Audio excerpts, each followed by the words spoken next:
What is going on, my friends? Welcome to this episode of the Formula Podcast and part 3 of our Lindy Hop series. I'm your host, Trevor Carlson, and I'm excited to share with you my experiences, experiments, and conversations around designing a fulfilling life in whatever form that means for you. On part 3 of the life lessons from Lindy Hop, I am bringing an interview, or a conversation, really, with Jazzy Feet founder, Amélie Barrande.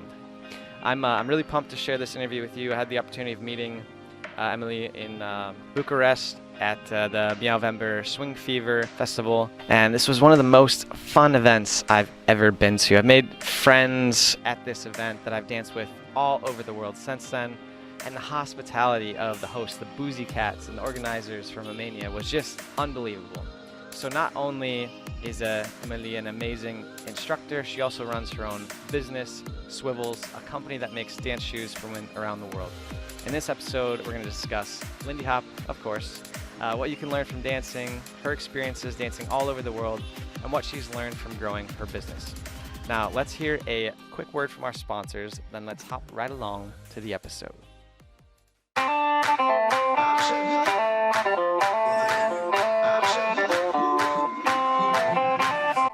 The first sponsor for this episode is Lady Boss. Lady Boss is a women's fitness and health company that really tries to provide as many resources as possible to help women live the healthiest lives possible. So if you want to check out some of their free resources, you can head on over to theformulapodcast.com's sponsored products page and click the link there to head to their website and see what types of different free guides and workout plans, stuff like that they have available for you. Now, our second sponsor for this episode is Liquid Web. If you've listened to any of our episodes about launching your own e-commerce company or an online business, they have these like pre-made solutions for you that you can just go on over and sign up for. Now, if you check the show notes, they provided Formula Podcast listeners with a little bit of a coupon code, so you can just check out the show notes. I believe it's Formula 33. You get 33% off all Liquid Web products. So, big shout out to them for hooking us up. Now, let's get on with the show. I appreciate you taking the time to sit down and chat with me. Now, you and I met when you were teaching a Lindy Hop workshop over in Bucharest, Romania, back in November of 2018, I believe. Yes. And that was my first actually Lindy Hop, not festival, but what's the right term? What word am I looking for? In workshop? Yeah, that was my first like weekend-long workshop that I had done. So it was really, really exciting to have you guys come in and teach, and I had a wonderful time there and learned quite a bit. So I'm really curious as to how you got into Lindy Hop and dancing in general, because clearly you have quite a bit of experience, especially being able to travel around the world and teach as you do. So how did I discover Lindy Hop, you mean? Yeah, just how did you get started personally? I mean, was it something that you've always done, or is it something that something happened and you're like, okay, I'm going to do this? No, it's not actually. I've always loved dancing, and I've danced a little salsa and things like that. And a few years ago, I guess it was probably 7 years ago, I went to a piano festival, and there were people dancing Lindy Hop, and it was like, like love at first sight. You see this and you're like, oh my God, I want to do the same. And that's actually how I discovered Lindy Hop. Yeah, how long have you been dancing Lindy Hop for? Well, this was 7 years ago, and this was about the time when I moved to Paris. So right away I wanted to dance in Paris. It's always difficult when you are like a woman in Paris and you want to take classes. You absolutely need to find a partners. So the first few years I was just going to like parties, like swing dance and practice and things like that. And actually this is how I learned to dance first, without classes, but just practicing a lot. Yeah, so you would just kind of show up at parties around Paris where there was swing dancing going on and just kind of practice with people who were already doing it? Yeah, exactly. Yeah, that's cool. So how did you go from going to the Lindy Hop parties or the swing dance parties to kind of where you are today, where you travel around and you teach, plus you also have your own line of of dance shoes as well? It's a very slow process, actually. I've been dancing more and more, and the more I was dancing, the more I wanted to travel because when you meet people from other countries who dance, it's amazing because some people they come from very far away. They don't have the same culture, they don't have the same language, but when you dance with them, it's like you've been friends forever. So I loved doing this, and I was traveling more and more. I guess I entered a few competitions, and some of them I won. And what's great is that when you win a competition, then there's always someone from a different country who wants to invite you in his country to teach. So yeah, this is a very, I don't know, natural, slow process. Yeah. So you went from parties to classes to competitions and then traveling a bit. And then what really, I guess you kind of said it a bit. You would win these competitions and they just started inviting you to come to their festivals, workshops, exchanges, whatever you want to call it. Yeah, it's very thrilling because competitions are very scaring for me. I was not a big fan at first, but it's amazing all the doors that it opens for you. And like when we met in Bucharest, this was an amazing adventure. I don't even know if I would have been to Bucharest in my life if it wasn't for teaching this event. I love this city. Now I think I'm going to go back every year. Yeah, I actually had the same experience. I mean, I the reason I went there is because I saw that there was the Lindy Hop Festival and or workshops, and I ended up staying a few weeks because I enjoyed it there. I was actually really surprised at the hospitality of the people in Romania, and then the city itself was just really quite nice. There's like a lot of different things to do. I don't know. It was just it was very surprising. Yeah, I know. I had the same feeling. Like the vibe is very warm and friendly. Do you have a favorite place that you've gone to teach? Actually, I'm pretty sure this is the one. I've also teaching in Greece. I love the people over there, and I love Athens. I think it's a very like dynamic city, with very dynamic people. They are all super creative. So I loved Athens as well. But I think yeah, in Bucharest there was something special, and I think this was one of the most powerful thing of my life. Oh, that's awesome. So it went from, going to a city that you had never really expected to go to then making some really close friends that then came and visited you in Paris. It's funny how that kind of works with the swing dancing scene, because I've made friends and then seen them like dance with them in different countries. There was a couple I met, actually, the couple from Germany that I met at your workshop. I actually danced with them again in Bangkok at I'm trying to remember the name of the place there. It's like it doesn't matter, but it's called the Hop, I think. Yeah, yeah, very popular place to dance. It's funny how just going and meeting people at a dance event can turn into dancing in multiple countries with them. I actually think they're in like Bethlehem, Israel right now or they're going to be for some workshop there. It's just interesting how that community seems to work and travel well too. Exactly, yeah. You can go to any country to dance, and you know that you're going to meet friends there. It's super nice. You've been mentioning Asia, and just a few months ago, we were in Vietnam with my partner for the Vietnam Lindy Exchange, and it was crazy there because you are at the other side of the world, and not only do you meet people that you know, but as you mentioned, I created a shoe brand, for dancers, and I saw many people wearing my dancing shoes, like in Vietnam. So it's like the Lindy Hop word. It's like a very very small word. So you kind of talked about how you became a teacher, but how you won these competitions and you had some opportunities to go teach. But how did that lead into you starting your own like dancing shoe brand? I guess that was 4 years ago, maybe 3 years ago. I guess that was 4 years ago, maybe 4 3 years ago. I was working in cinema during the day in a production company, and by night I was teaching like maybe 4 hours every night. So I was always on my feet, and I started having a lot of problems with my feet. I had something bad, so I could barely walk.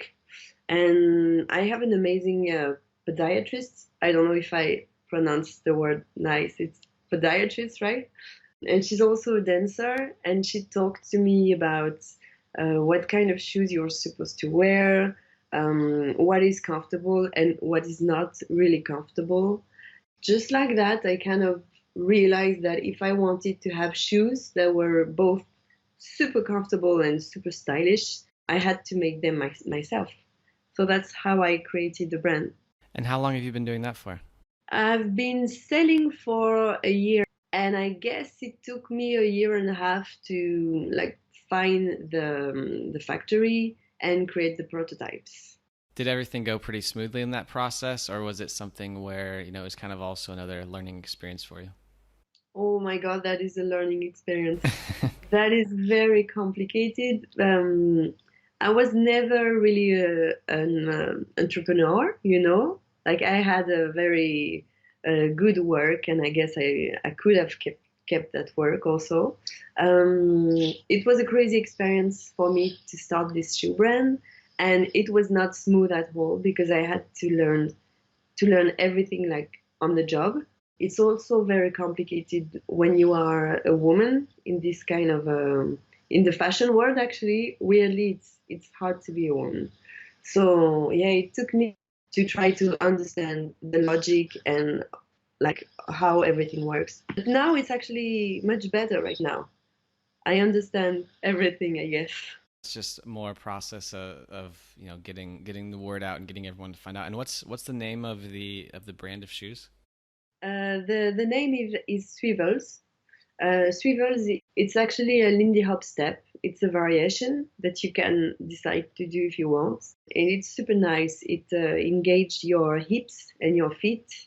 And usually people love to do it. Yeah, that's why I wanted to call it Swivells.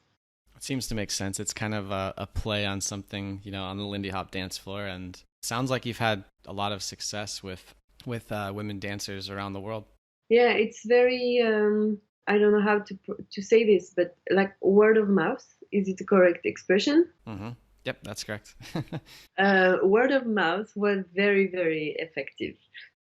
I've started wearing my models to teach in my school in Paris. So a few of my students bought the models, and they've been wearing them outside, like in Europe, when they go to events and workshops. And just like that, it spread. Now, when I travel the world, I can actually meet a lot of people wearing my shoes. I don't know, I feel very proud of this. I think that's a pretty good accomplishment when you start out just making something for yourself, and then as you travel around, I mean, even going over to as far as Vietnam and seeing or meeting people wearing your shoes, that's got to be a very cool experience. Yes, it is. It is. Honestly, when I went to Vietnam and I saw that people were wearing my shoes, I was I was like completely crazy. Even though some of them had actually made copies, it did not even matter. It was my shoes, my design and stuff. I was super super happy about it. Now you travel and you teach with your partner as well, and that has to be just amazing and interesting experience on your own. So what has that experience been like? Because I feel like there's probably two different camps of people. There's probably some people who are thinking you're crazy for working with your significant other, and then there's others that are like, well, if you can't work with them, then why would you be a partner with them in the first place? I think there is no real rule about this. I think that it's different for everyone. It's different for every couple. I was a bit concerned about this at first. I was a bit scared, but actually it worked like very, very well. We know what we can do together. We know also the things that we don't like to do together. Yeah, and he's a very pragmatic guy. He's made actually. He's an entrepreneur at first, so he's very used of working with associates. So it was very useful because he also is someone when you know that person personally and you also work with him. No, it's honestly it's going very well. I've been talking with a friend of mine. He's a musician. His significant other is also his manager. The combo is not working at all. Oh no. And yeah, no, but they are a very good couple. They love each other. They are perfect on so many levels. But just working together, just it doesn't work. So they're going to stop. And I guess I'm very lucky that it's working very well right now. Yeah, Christoph seemed like I mean, you guys definitely seemed to teach well together when I was at your workshop in Bucharest. It was, I mean, clearly you guys had a lot of experience teaching together. So I personally felt like I was completely in over my head the entire time. I was like, man, I am I am completely out of my comfort zone. I think that's all kind of part of, getting better at something. Because I've only been doing Lindy Hop for a little over a year now. I'm not exactly sure. I don't know the exact start date, but Well, you are very good. I'm good for a year. I don't You are? I don't know. Maybe I'm very hard on myself, but I'm like, man, I just feel so a lot of times I feel like I am one step behind of the average the people that I'm around. I think that if you are conscious, or like if you are aware of your difficulties, then you are probably going to be better than all of the people who are not aware of those difficulties. Most of the people they assume that they are good dancers, so they don't really listen to what the teachers has to say. They don't really care because they guess that they have it like inside or something.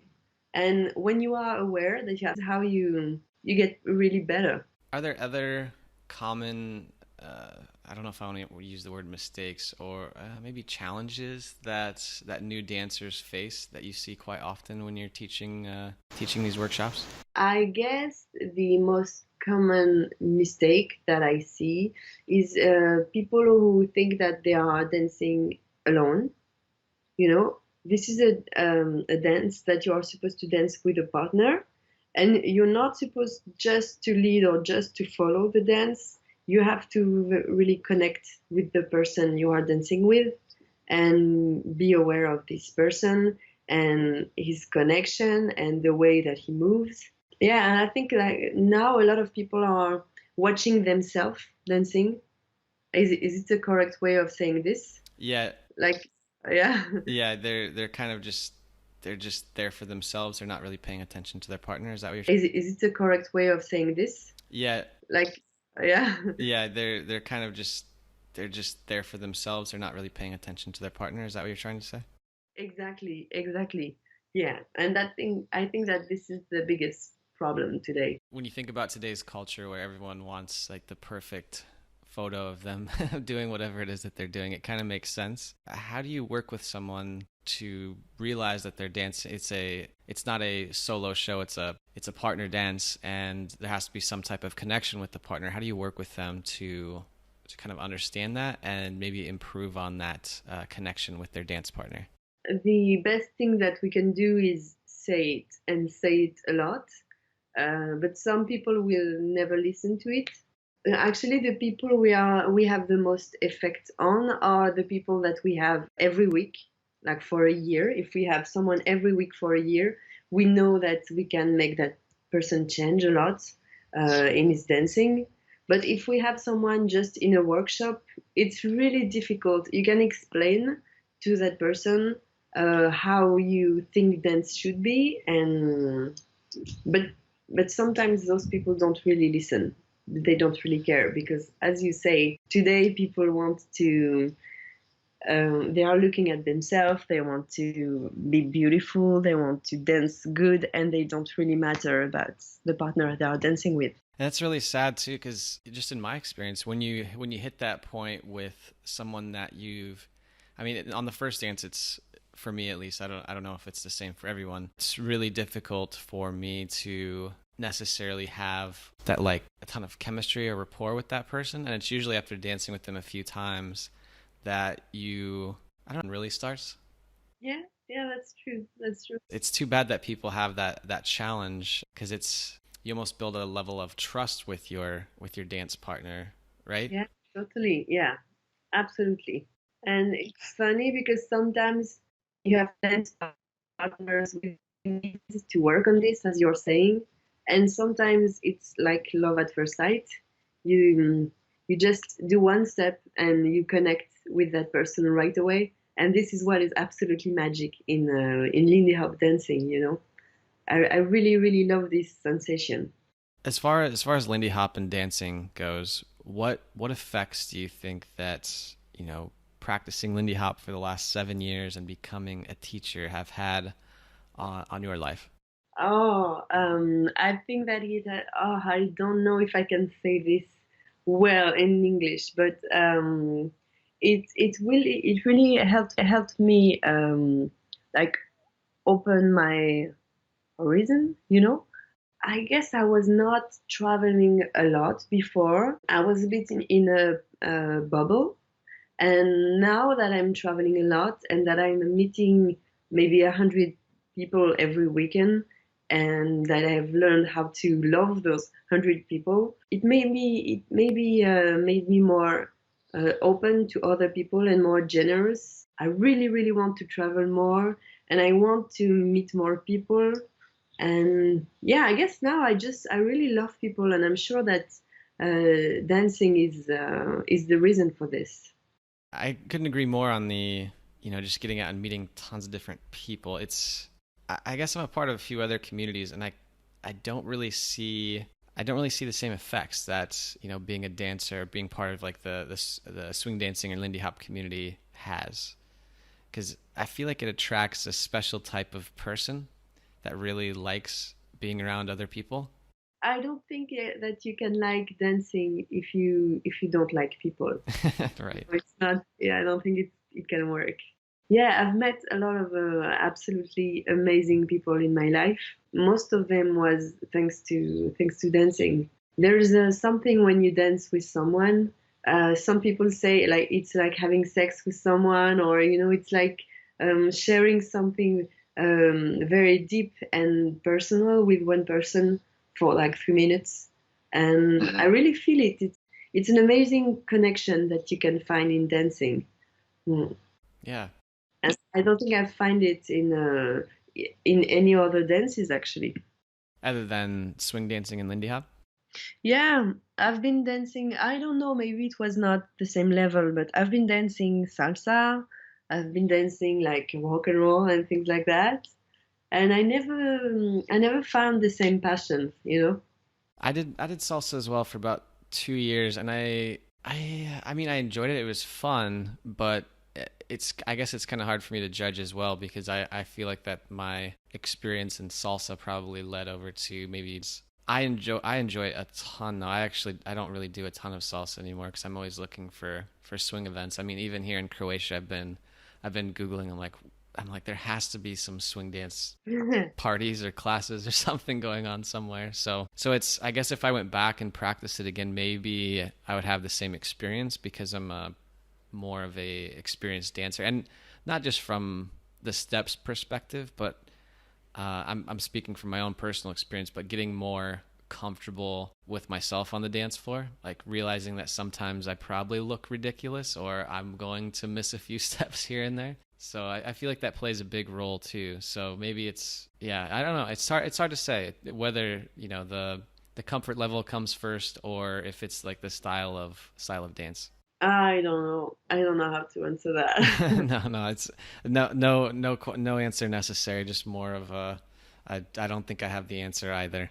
I imagine you work with a lot of beginner and intermediate dancers, and any specific type of advice that you give these people as they're practicing and working on improving their dance skills. Well, it depends on the level. If we are talking about beginners, the biggest advice is dance. If you just want to go to a class once a week but you don't practice, it's okay, you are allowed to do that, but you are definitely not going to improve. You're not going to get better. If what you want is get better and have more fun, then you have to dance a lot. You really have to practice.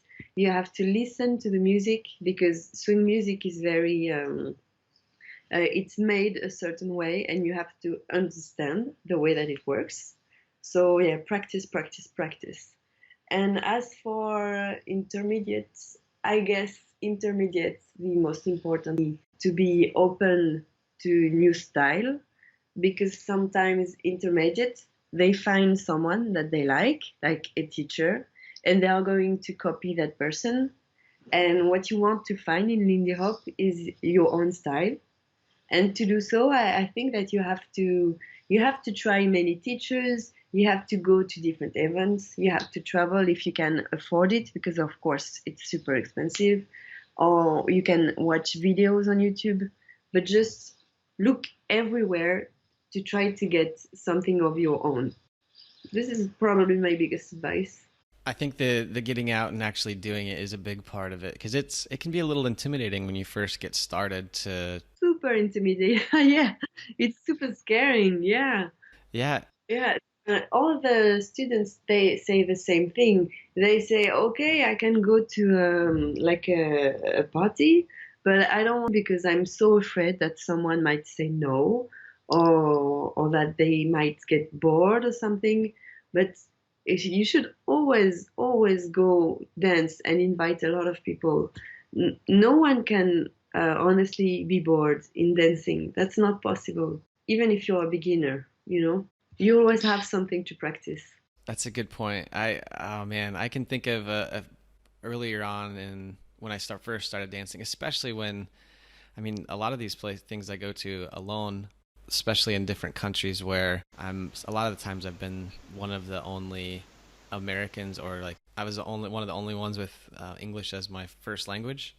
So it can be, I mean, that kind of ups the difficulty for me when I when I'm trying to invite people to join me on the dance floor. I don't think it's ever easy, but the more you do it and the more you just kind of put yourself out there, I think it really helps. Plus, I mean, if anybody's listening to this and considering going to even just like there's a lot of places that have like free, they'll do like a Lindy Hop night at a local like jazz bar or something. They usually have like an hour of lessons ahead of time, like free lessons that are open to the public, and you can just show up and you can actually meet most of the people who you'll probably be dancing with the whole night, and it makes it a lot easier to go ask someone to dance if you've already practiced with them. Yeah, we actually do that. We with my school we organize parties in Paris, and this is actually how we do it. Yes, we have an hour of a free lesson at first, mostly for beginners. That way they can all meet, and then we start dancing, and they are all already all friends. So it's super nice. Yeah, it takes a lot of the edge off for people who maybe have a little anxiety. Yeah, into dancing. You ask everyone to dance with everyone. That way they can actually meet. And then you start the party. I mean, the parties are a lot less fun when no one's dancing with each other. But when everybody's out on the dance floor, then it's just. I was doing an interview with one of the two people that I took my first Lindy Hop class with in the Czech Republic. They actually just went and did a workshop in Bucharest as well. And I was talking with her and sharing my experience. You know, you go out for a night of dancing, kind of socialize, you meet a lot of new people. I just always have this feeling the next morning, the morning after. I usually just wake up with a smile on my face or an extra pep in my step, or however you want to say it, just because it's like I feel like it brings out this level of like human interaction and just fun. And I mean, you're dancing, you're sweating, being involved is really important to it being a fun evening.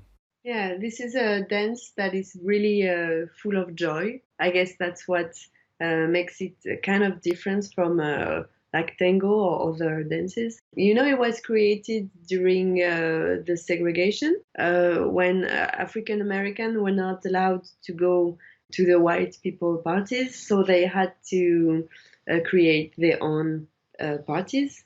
They created a place called the Savoy Ballroom, and they would have a lot of balls over there. They were just full of joy, and they invited everyone. It was not just African American, but also white people. Like everybody could go dance together, and I think that this joy is still present in the dance today. Like it's still here. You can still feel it when you dance. All the moves are. I think that this joy is still present in the dance today. Like it's still here. You can still feel it when you dance. All the moves are big and bouncy and full of rhythm, dynamism, dynamic. I don't know Di- how to say. di- yeah, dynamism, something like Oh that. yes, thank you. That's what I'm trying to say.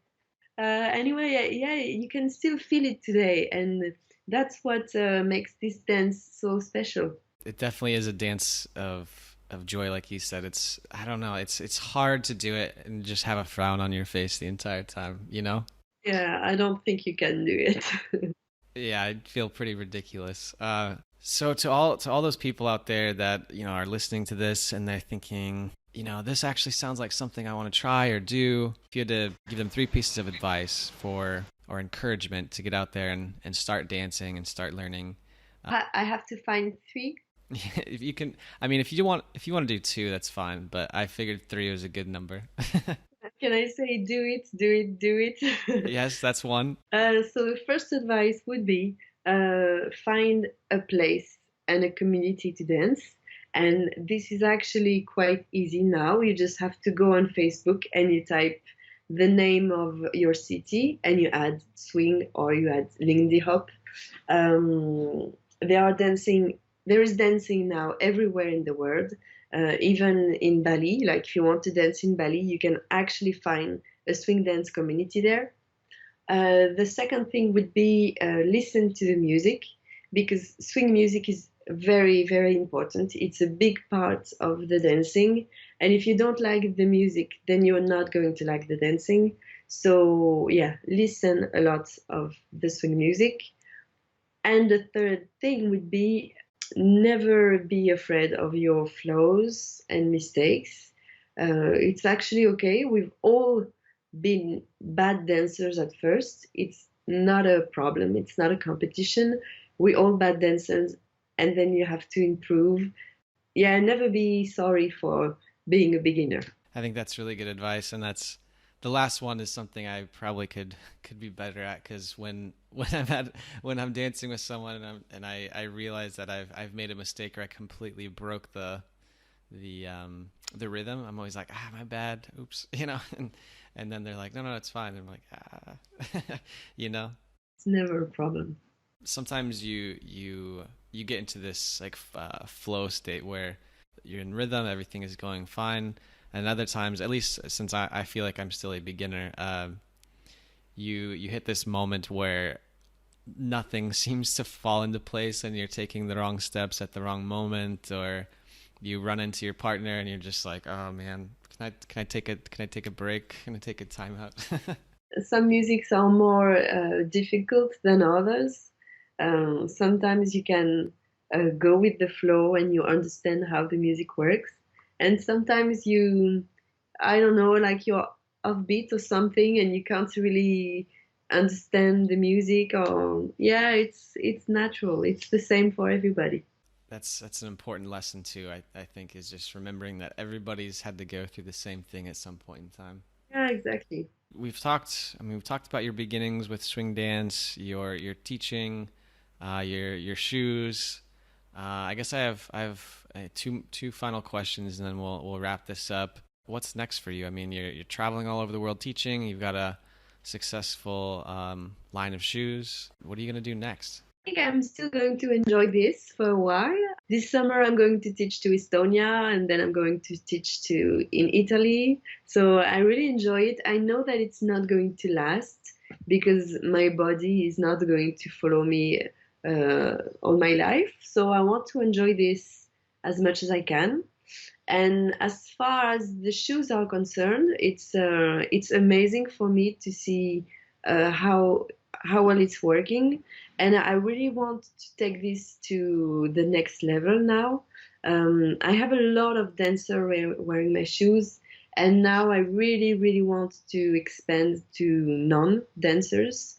I'm working on new models right now, models for the summer, things like that. Male models, actually, because now it's almost only women's shoes. I think I have a lot of projects. Then I want to create, I think, other things, but I can't tell you anything right now. It sounds like you have quite a few projects coming up and a lot of exciting travel. I imagine that keeps you pretty busy though with all of that on your plate. How do you actually find any time for downtime or somewhat normal life? I think I don't have a normal life. Right now, my life is just about working.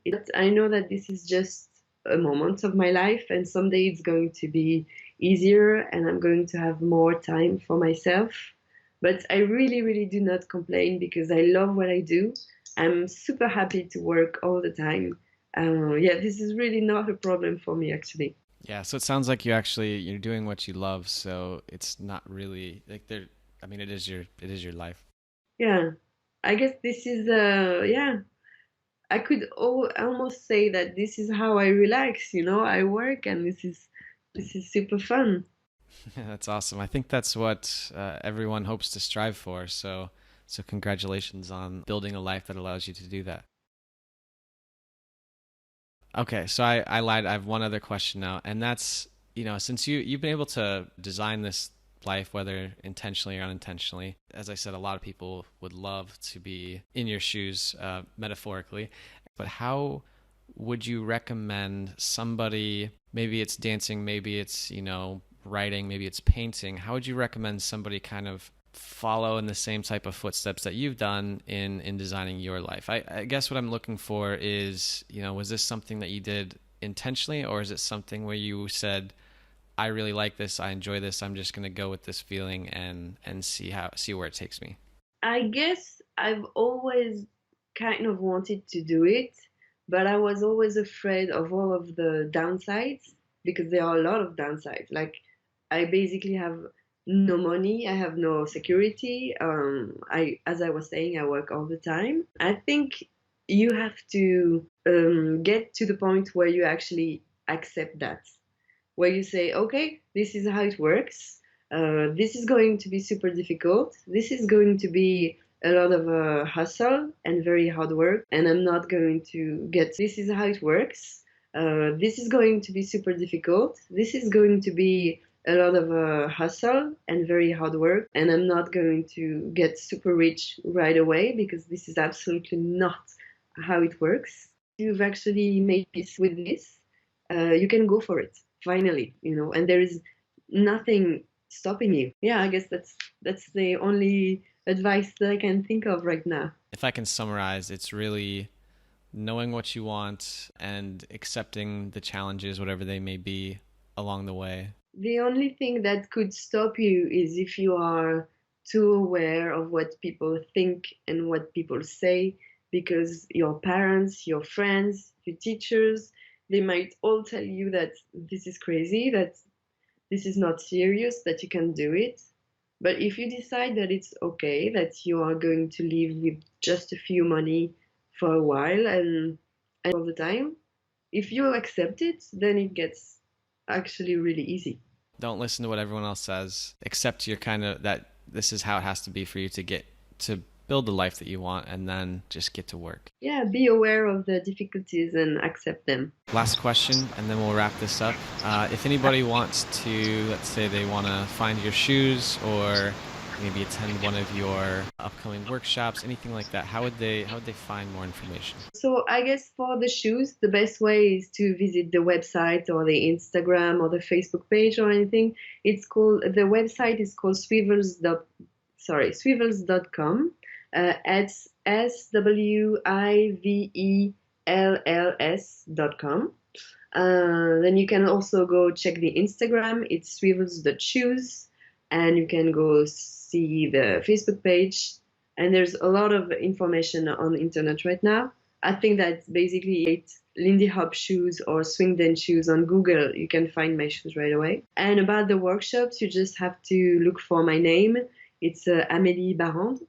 Our school is called Jazzy Feet. And yeah, we travel all around the world, and we will be really happy to travel again for you if you're interested. I appreciate you taking the time to stop by and chat. So we'll wrap the show up here. And do you have any final words for the for anybody listening? I don't think I have. No. Okay. All right.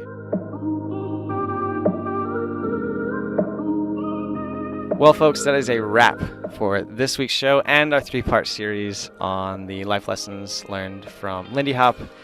Really big shout out to Anastasia and Amélie for taking the time to sit down and chat with me. I've learned a lot from them on the dance floor now, as well from our conversations. So really appreciate them. Definitely look up the Jazzy Feet and see if they have any events going on that you can attend.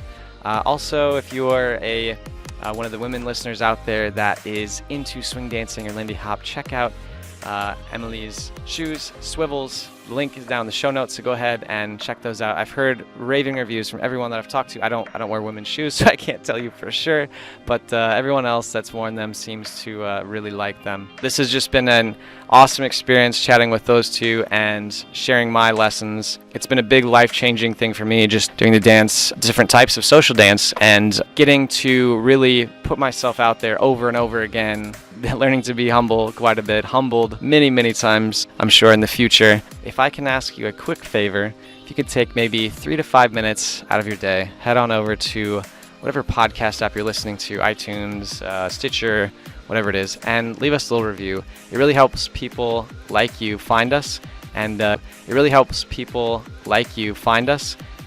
continues to help us grow our audience. So really appreciate that. If you found any value in this, go ahead and leave us a review, and I will be forever grateful. Anyways, that's a wrap for this week's show, and I look forward to you tuning in next week. I have some really good stuff next week I'm really pumped about. It's going to be about my experience in Bosnia. Pumped to drop that and see what you think. Have a great day. I will talk to you next time.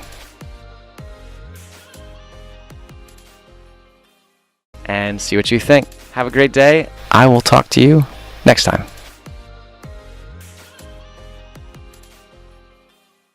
Next time.